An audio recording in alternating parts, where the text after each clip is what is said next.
ازيكم عاملين ايه طلبة تانية ابتدائي؟ هنحل مع بعض في سايز 17.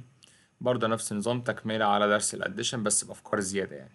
ده رقم تليفوني اللي حابب يتواصل معايا. طيب هو طبعا ليسون 9 و 10 هو ده اصلا مش درس، هو كل الحكاية بس عبارة عن اكسرسايز، فاحنا بنكمل شغلنا على اللي احنا عملناه في اللي فات ده كله. هو نفس البلس بس المرة دي شوية أسئلة مختلفة زيادة يعني. طيب نفس الحكاية، يلا تعالى كده. ادي 8 و 6 كام يا مستر؟ البلس 6 كام؟ هندي 2 هيتبقى 14. انا مش هينفع احط ال 14، يبقى 4 وكاري اب 1. 1 و 4 5. 5 و 3 8. وبعد كده طبعا خلاص 6 بلس 2 كام؟ ب 8. في كده مشكلة؟ شغل عبط يعني. طيب نفس النظام برضو عايزين نعمل ادنج. تعالى مثلا حاجة زي كده اهي، يلا 2 3 7 يلا بلس 86. ومحدش يحط لي ال 86 كده، لا اهي 86. طيب 7 و 6 يا مستر ب 13، ادي ال 3 وكاري اب 1. ماشي. طيب 1 و 3 يا مستر كام؟ 1 و 3 4. 4 و 8 12، ادي 2 كاري اب 1. 1 و 2 ب 3. كده الإجابة كام؟ أهي يا مستر 3 2 3 323. في كده مشكلة؟ برضو شوية أسئلة عبيطة جدا جدا جدا يعني. طيب وهكذا نفس النظام برضو بالنسبة لده. برضو نفس النظام، هي نفس البلس والماينس، مفهومش أي حاجة. المرة دي سؤال ماتش.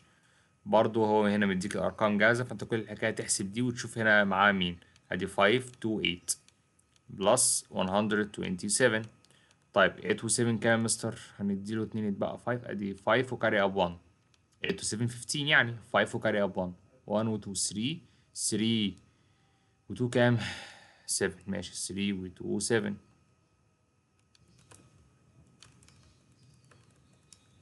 طيب يبقى كده قلنا كام؟ يبقى كده قلنا كام؟ ادي 1 و 2 3. 3 و 2 كام؟ 5. معلش انا بس الواحد دماغه مهنجه شويه، انا عشان كان عندي محاضره في الجامعه وبسجل بعديها، دماغي ضربة شوية بس معلش. 5 1 كام؟ 6. يبقى كده عرفنا ان الناتج هنا يا مستر كام؟ 655. فين يا مستر؟ اهي. ماشي. طب جميل. سؤال تشوز.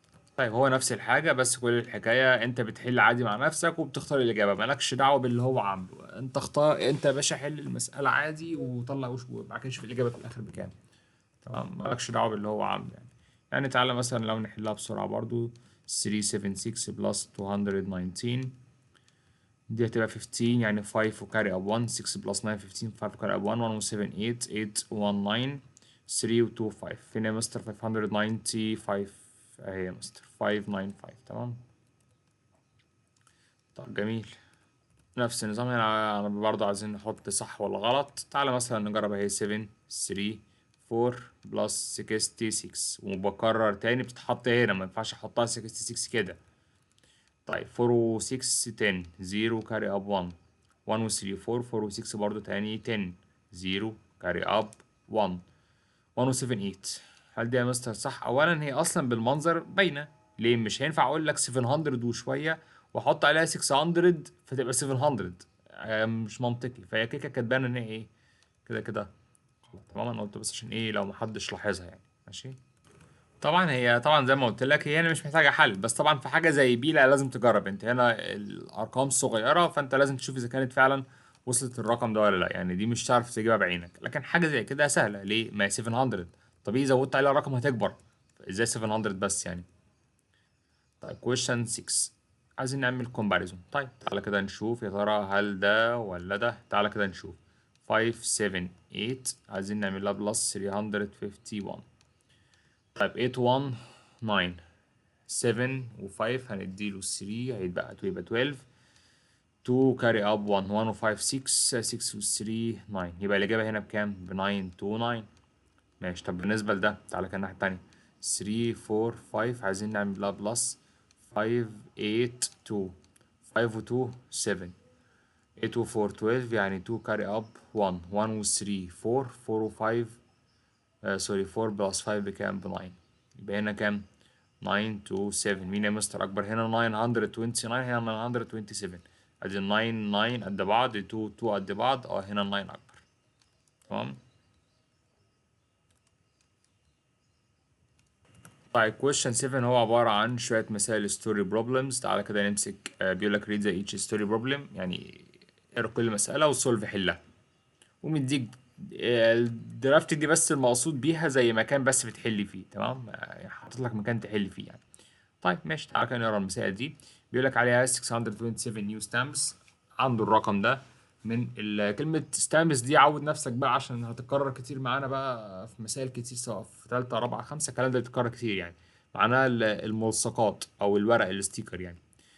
هو بيقول لك if he had 246 old stamps، فبيقول لك يبقى هو كان عنده new stamps، كان عنده شوية صور جديدة ده رقمهم، وعنده القديمة. بيقول لك يعني الرقم ده كان قديم، يبقى if he had 246 old stamps، يعني هو أصلا كان عنده قديم وده عنده بقى جديد. How many stamps are in Alice collection now؟ طب ايه بقى كل الستامبس اللي موجودين، او ايه يعني عدد الملصقات او الورق يعني اللي مع علي دلوقتي يعني. تمام. طيب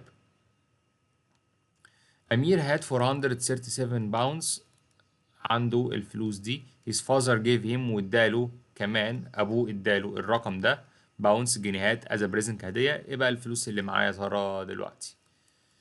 طيب أيمن has 95 pounds and جمال has، وجمال معاه 65 pounds. how much money do they have together؟ ايه الفلوس اللي معاهم مع بعض دلوقتي؟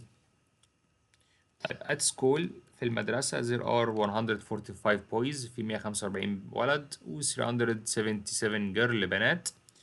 find the number of all pupils، هات لي عدد كل الطلاب in this school اللي في المدرسة كلهم على بعض، ولاد وبنات بقى. طيب question 8 بيقول لك circle the problem that wasn't solved correctly، يعني بيقول لك حط دايرة على المسألة اللي ما اتحلتش صح. بيقول لك what is the error in the problem correct it وصحها، يعني بيقول لك يا ترى فين الخطأ في المسألة اللي هو عملها دي. يعني زي ما يكون بقى انت اللي بتشتغل كمستر، عندك طالب حل الحل ده، وطالب عمل الحل ده، وطالب عمل الحل ده. قول لي مين فيهم الغلط، يعني حط دايرة على المسألة اللي تبقى غلط طبعا ايا كان بقى، سواء A و B ولا C، وقول لي ايه الغلط وانت بقى اللي صححه اكنك انت المدرس دلوقتي. question 9 بيقول لك add estimate using front end estimation، يعني بيقول لك اعمل بلس، تمام؟ ده اللي هو اللي قلنا الاكتشوال اللي هو البلس الحقيقي العادي، واستيميت using front end estimation، وعايزك تعمل estimation بالفرونت اند. بيقول لك estimate using rounding، وكمان تاني طالب منك تعمل estimation بالراوندنج. خلي بالك شوف بقى يعني راس السؤال، عود نفسك بيبقى فيه كذا سؤال. يبقى اول حاجه عايزك تعمل اد عادي، تعمل estimation بالفرونت اند، تعمل estimation بالراوندنج. choose the closer estimation to the actual sum، وبيقول لك اختار مين فيما ترى الأقرب للأكتشوال سم، للناتج الحقيقي فعلا. تعالى كده نشوف زي الإكزامبل اللي هو عمله. هو عمل هنا إيه؟ تعالى كده ناخد إحنا المثال ده، أدي هو 17، أو بلاش إحنا نحل ده مع نفسنا. مستر 7 2 7 كام؟ 2 7 أدي 9، و6 و2 كام؟ 8. طيب تعالى كده نشوف فرونت اند استيميشن بتتعمل ازاي. فرونت اند استيميشن اكنك زي ما يكون كده ايه، اهو بتشد سهم وهنا بتشد سهم.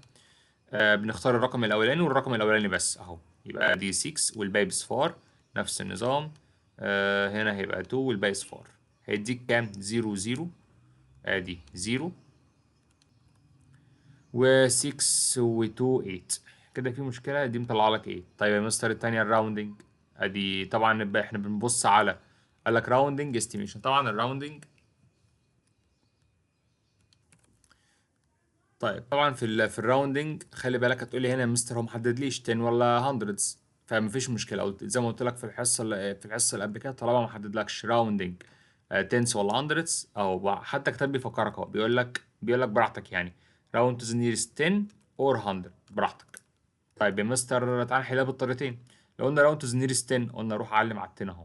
هل في حاجه قبليها؟ مفيش يا مستر. طيب اي حاجه بعديها بصفر اهو، اكني احط ده بصفر واكني احط ده بصفر، خلاص كده ظبطنا المسألة يا مستر، ظبطناها. محتاج احط الرقمين بتوعي اللي هنا. طب يا مستر ال6 دي سيبها ولا انا ازود لها واحد؟ ابص على اللي قبليه.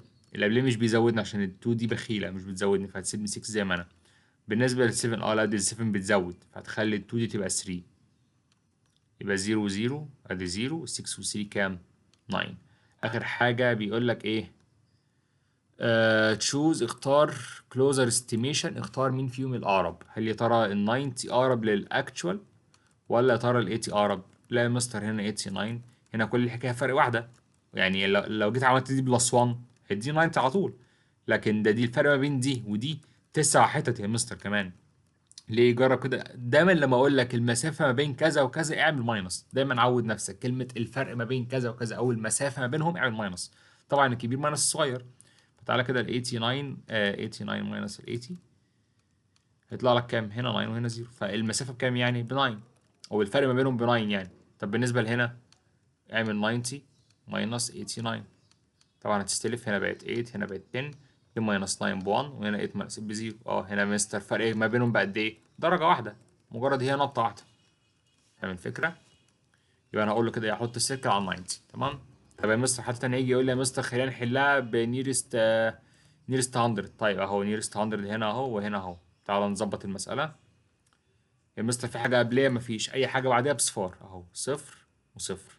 نفس النظام برضه تحتيها بصفر وصفر. تمام. طيب محتاج ان انا بس ايه، يبقى في بس مكان للرقمين دول.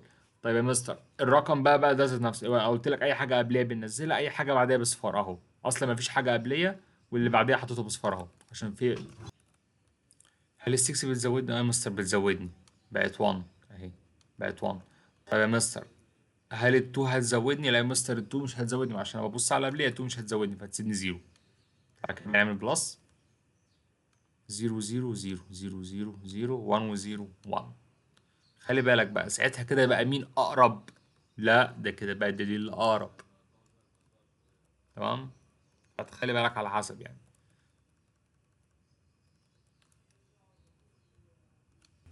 اخر حاجه كويشن 10 بيقول لك درو، يعني ارسم لي السمايل فيس ده لو الانسر، لو الحل صح، وحط لي الوش الوحش ده لو الحل ايه غلط. ماشي كده الحمد لله خلاص خلصنا. تمام. خلي بالك بس هو عايزك تكوركت، يعني انت بعد ما تشوف مين فيهم صح ومين فيهم غلط اعمل الكوركت صحح يعني. يعني مثلا على سبيل المثال لو جينا عملنا الراوند ال 45 تو نيرست 10، لا يعني حط ال تو نيرست 10 اهي 4، يبقى ال 5 هتزودني هتبقى المفروض 50. هو بيقول لك الاجابه 40، طبعا ايه غلط اهي.